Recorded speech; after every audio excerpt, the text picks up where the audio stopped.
بسم الله الرحمن الرحيم الحمد لله رب العالمين والصلاة والسلام على سيدنا محمد خاتم النبيين وإمام المرسلين اللهم صل وسلم وبارك وأنعم على سيدنا محمد وعلى آله وأصحابه أجمعين ومن تبعهم بإحسان إلى يوم الدين. I just wanted to, before continuing on to in the actual method itself, some clarifications from the previous lesson, some considerations, just so that things are not misunderstood and taken into the wrong direction. Whenever we use examples to bring an idea closer, that is not necessarily giving a wrong attribute to God. So the example that I used in the previous lesson was if I give you a gallon of water and you have 500 ml bottle, can that 500 ml bottle take up that whole gallon of water? And the answer is obviously no. But the implication from that example is that one might think that God has some sort of limitation, like a gallon of water. So there is some sort of measurement that it can be attributed to God. We just don't have the empirical means to do that. And that is not correct. The line in the poem that Imam Mohamed ibn Ja'far so eloquently puts it, he says, وَخُلْفُهُ لِخَلْقِهِ. That's in line 7. When he says وَخُلْفُهُ لِخَلْقِهِ, he's saying he's dissimilar from his creation. Dissimilarity from his creation means that creation has a measurement, God does not. Creation has limits, God does not. Creation can be attributed to direction, God cannot. Do you see what I'm saying here? So this idea that God can be measured can be this is where people go wrong. This is where anthropomorphism comes in, and even if you don't give God an anthropomorphic quality, you can give him something where it can be comprehended in your mind. This is where, and when we say خُلْفُهُ لِخَلْقِهِ, and that goes to the statement of Abu Bakr as-Siddiq radiallahu anhu, when he says وَكُلُّ مَا خَطَرَ فِي بَالِكَ فَاللَّهُ بْخِلَافُ ذَلِكَ, that everything that can come into your mind, then God is other than that. The question that can clearly stem from that one is, well, how do we know God then? If God is so unknowable, he's so beyond our perception and comprehension, then how do we know God? How do we experience God? This is where you'll have just about every major religion, with the exception of Judaism and Islam. Christianity tried to solve that through Jesus Christ. Jesus is the Son of God, he's God incarnate, whichever theology that the Christians have, depending on the sect that you look at. They try to anthropomorphize God in some sort of way in order to bring God closer to human comprehension. How do I love God if I don't know who he is? Imam ibn Taymiyyah rahimahullah actually, and I think this was in his Al-Risala Tadmuriyah, at the beginning of it, he also brings that problem up, and he says, how do you know a creator if you cannot comprehend him at all? And this is actually a common contention by some atheists that will tell you, if he's so unknowable, then there's nothing to talk about. Why are we even talking about it? It's as if he doesn't exist. That's the contention that they'll bring up. The answer to that one really goes back to our own misestimation of our own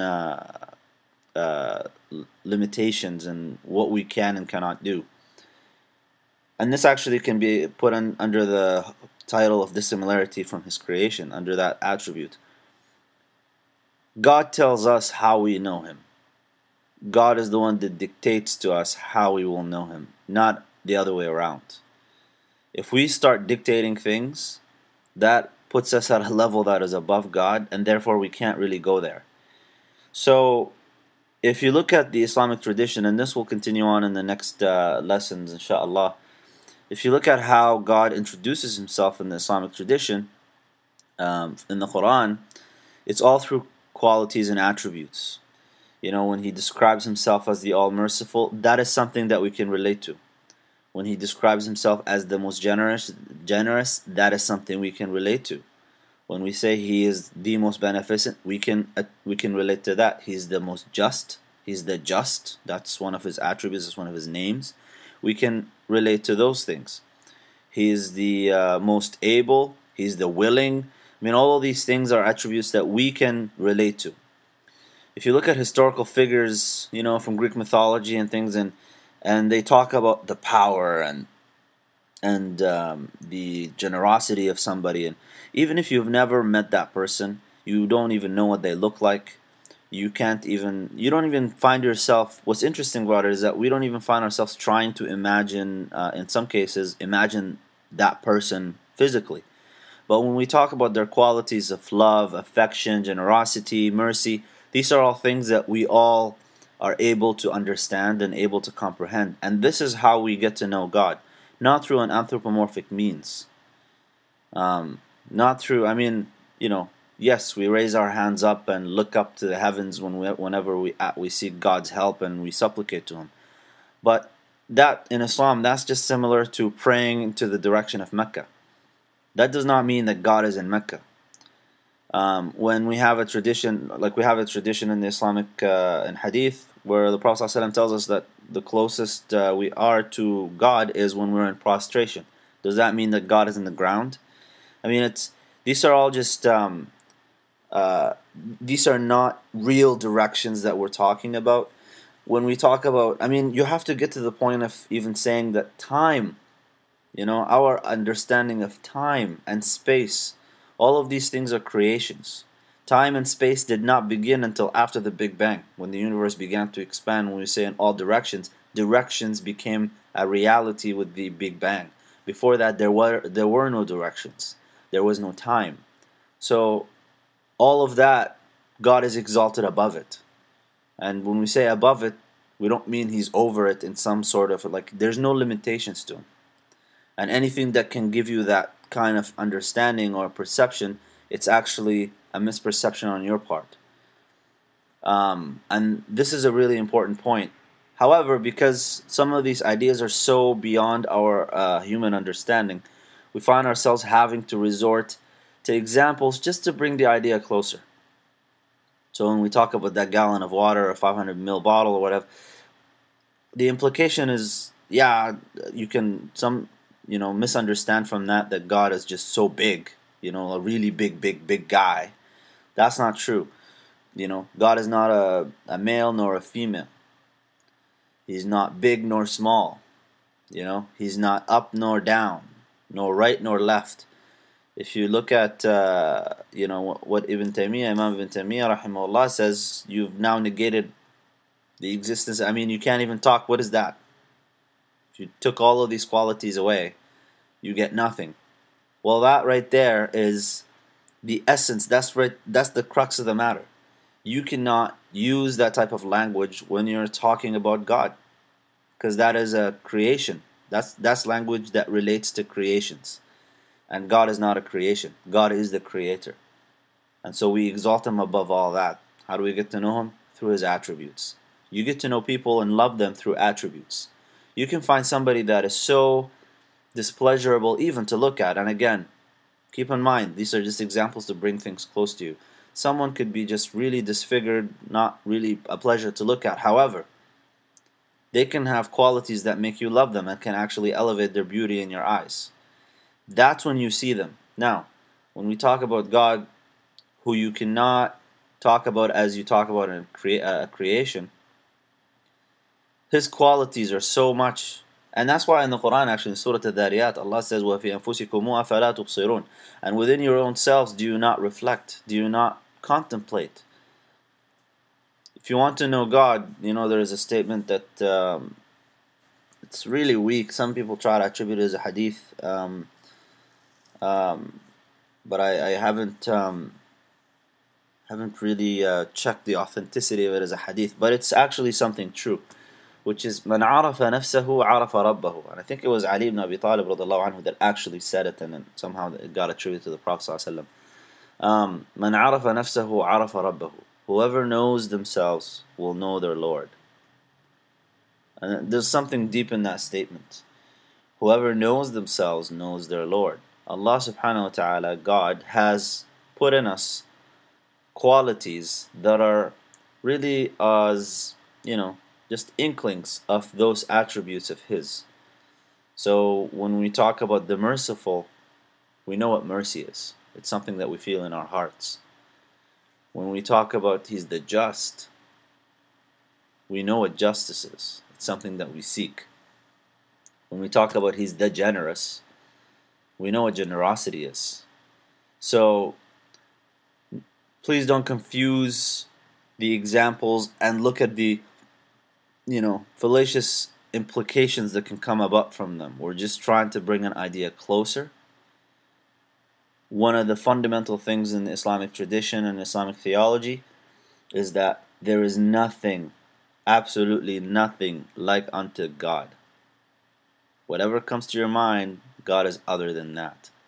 And Abu Bakr Siddiq radiallahu anhu actually continues on in that couplet where he says, وَالْخَوْضُ فِي كُنْهِ الْإِلَهِ إِشْرَاكُ, that delving into the essence of God is just a type of polytheism, because now you've associated your own mind, your own intellectual capacity, you've made it so great that it can actually comprehend a greater being than it, which in turn really just means that you think it's as great as God, and that's not true.